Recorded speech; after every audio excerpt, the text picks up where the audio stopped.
ես մի քիչ իսրայելական քաղաքականությանը հետևում եմ, մի քիչ էլ իրենց այսպես ասում վերլուծություններն եմ նայում, հետևում երբեմն կարդում։ Իրենք շատ լավ հասկանում էին, որ Գազայի գրավումը խնդրեմ է, այսինքն առաջին օրվանից իրենք հասկանում են այս process-ը, բայց զուգահեռաբար ստեղծվել է Թուրքիայի վտակը, այսինքն մենք չարաչար սխալվում ենք, եթե Թուրքիայի Սիրիայի նախապատրաստումը ու մտնելը չենք կապում Գազայի process-ների հետ։ Իհարկե հոկտեմբերի 7-ը իր դերը, իր պատասխանը եւ այլն, բայց այս process-ների ձգձգումը եւ միջև վերջ այսպիսի գնալը եւ հիմա էլ չի կանգնեն, ըստեյության Իսրայելը այս պահի դրությամբ այնպիսի վիճակ է ստեղծել, Գազայի 50%-ը պահում է իր ձեռքի տակ եւ շարունակում է թուլացնել նրանց կարողությունները։ Տեսեք, երբ որ եղավ այս process-ը Գազայի, իսկ սա այլ ավելի սրվեց Թուրքիայի գործողությունների հետ կապված։ Եվ այնքանով Իսրայելը կարող է, քանի որ էլեկտորատի խնդիր կար ներքին քաղաքացիության, եվրոպացիները եւ բարձ այդ լիբերալ պետությունները սկսեցին բան, բայց նկատեք մի բան, չգիտեմ հետեւել եք թե չէ, 2 շաբաթ առաջ Մերցը վազեց Իսրայել։ Մերցը վազեց, վերականգնեց, նոր պայմանագիր կնքեց, նոր ռազմական պայմանագիր կնքեցին, եւ եթե հիշում եք Մերցը մի կես տարի առաջ մի նոր էր եկել Մերցը, մի էսպիսի հայտարարություն արեց, Իսրայելը անում է այն, ինչ որ մենք չկարացանք ան, մեր փոխարեն, այսինքն Իսրայելի ձեռքերով արվում են ինչ որ մենք պիտի անենք, հա։ Սա շատ կարևոր նյուանս է, այնպես չի որ էտել ասեմ ձեզ, ձեր տեղեկությունները փոքր հին են Նեթանյահուի հետ կապված։ Հիմա իրանց մեջ կոնֆլիկտ կա եւ ես ձեզ ասեմ Իսրայելում գող չեն Թրամփի քաղաքականությունից, դա էլ է մի քիչ ուրիշ։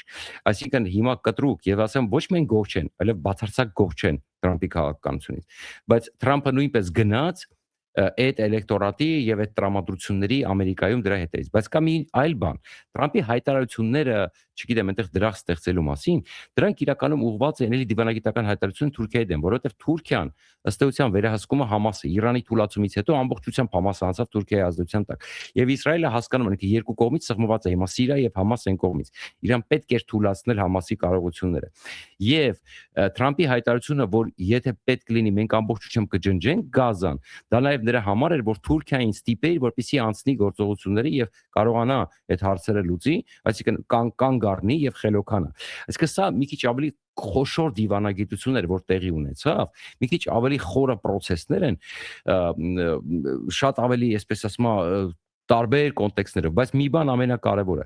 հիմա Թուրքիայի դերի ուժեղացմամբ Իսրայելը իր ռազմուժով եւ այս նոր դաշինքը, որ խոսում ենք Հունաստանի, երրակի նշանակություն է ձեռք բերել նույն Ֆրանսիայի համար, նույն Գերմանիայի համար։ Հիմա ոչ մեն, հա իրանք կարող են Նեթանյահուի վրա դուրս գրեն, այն իրանք զայրույթը ինչ որ կար, հաջորդ վարչապետին կհիշեք, կարծում 26 թվականին իրանք ընտրությունները, եթե չեմ սխալվում, եթե Նեթանյահուն չընտրվեց այլ վարչապետ, տեսեք բոլոր եվրոպական երկրներ հրավիրելու են, գրկաբաց, որտեղ իրականում Իսրայելի նշանակությունը եռապատկվել է եվրոպական երկրների համար։ Թուրքիայի այս ակտիվության ֆոնին։ Իսկ սրանք ռետորաբանությունը, էլեկտորատը, ներքին քաղաքականությունը, դեմագոգիան մի կողմ, իրականում իրանք էլ վախեցան հակասեմիթականության այն աստիճանից եւ այո, արևմտյան հասարակության ամենամեծ բաց թողում է պատակ չի, որ Թրամփը մեղադրում է եվրոպական երկրներին, որ հենց անտիսեմի, այսինքն այդ մի քիչ վատ այս չեմ ուզում այդ բաժանումը անեմ, բայց եթե նկատեք հիմնական մեղադրանքը ուղղված է մահմեդականությունը, այդքան ինչի է Լոնդոնի քաղաքապետին այդքան կպնում, հա, այդ էմիգրանտների հետ կապված, ասենք Մերձավոր Արևելքից, Աֆրիկայից եւ այլն, որ իրանք փոխում են Եվրոպայի քաղաքականությունը, հա, կամաց կարողանում են ազդեցություն ունենալ, չնայած ինքը այդտեղ իրան կարելի է մեղադրել, որին նույն process-ը տեղի ունեցել Միացյալ Նահանգներում, իդեպ ասեմ, այստեղի վերլուծաբանները նույնպես Թրամփին մեղադրում են, ասում են դու մեղադրում ես Եվրոպային, բայց քթի տակ նույն բանն է կատարվում։ Դուք ինքդ նույն ճնշումների ենթարկվեցիր, ինչը դու մեղադրում ես Եվրոպային։ Այսինքն սա գլոբալ խնդրեմ է, այո, որ եւ Միացյալ Նահանգներում եւ Եվրոպայում պարզվեց բավական էֆեկտիվ աշխատանք են տարել նավթադոլարային փողերով եւ արաբական երկրների դեպ նույն Քաթարը, հա, եւ այսպես շարունակ ցավոք սրտի։ Եվ հիմա նաեւ նույն Քաթարը խնդիր կա, որպեսզի նույն Քաթարին, որտեղ Քաթարը շատ երկակի խաղեր է տալի եւ Թուրքիայի հետ, հա, եւ ուրեմն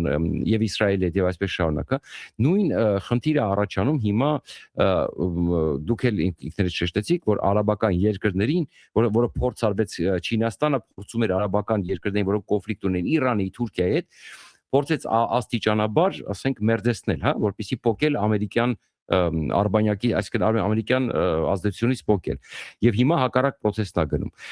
Շատ բարդ խաղ է եւ ապագա բարդ խաղի մեջ Իսրայելի նշանակությունը երակի մեծացել է։ Իսկ ինչ վերաբերում է զգուշությանը, ես դրա համար ասեցի, մակերեսորեն կարող են ցույց տալ, որ հարաբերությունները վերականգնում են ինչ որ շատ բանի բնույթով, ասենք պրոտոկոլային ձևով, բայց տակից դրա համար ասի գախտնի պետք է այդ բանակցությունները սկսել եւ շատ ավելի խորը process-ներ պետք է սկսել եւ նաեւ այս իմաստով մենք նաեւ մի բան ենք մոռանում, մենք կարող ենք օգտվել Իսրայելի հրաշալի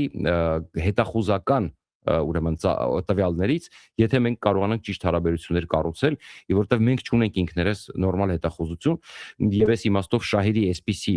ուրեմն մերձեսման պարագայում, որտեղ այս պարագայում փաստորեն ընդհանուր դառնում է Թուրքիան վտանգ։ Մենք կարող ենք նաեւ Իսրայելից բավականին լուրջ օգտվել այդ իմաստով, ոչ միայն տեխնոլոգիաների։